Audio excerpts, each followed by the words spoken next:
Avengers Infinity Wars was a massive movie when it was released. I remember I had caught the 5 a.m. show with my friends for this. This was the time when theatres across Delhi were playing 24 hours. And of course, my grade 7 students would also be equally excited about this.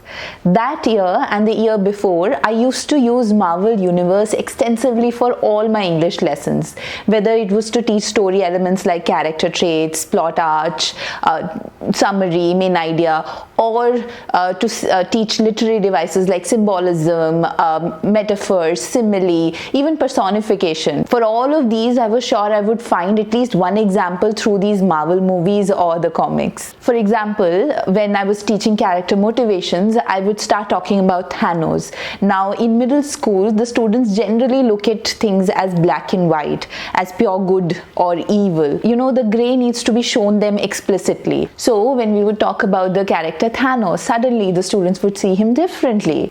They would see Thanos as more than just a villain.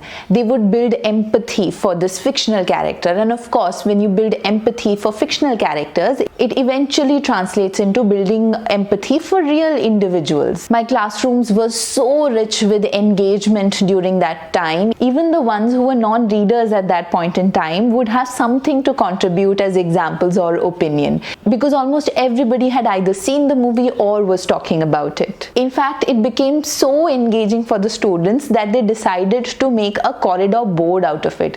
All students chose a character for themselves where they would list out the strengths and the flaws of the character and what they learned from them. And while all of this was happening, none of my colleagues, none of my leaders objected to me talking about something that was this pop culture inside the classroom, because all of them saw merit in this. None of them were a victim to the stereotype that comic books cannot be good literature. Comment to tell me, have you ever had the stereotype that comic books are not good literature, or have you faced this from someone, maybe teachers or parents or even students?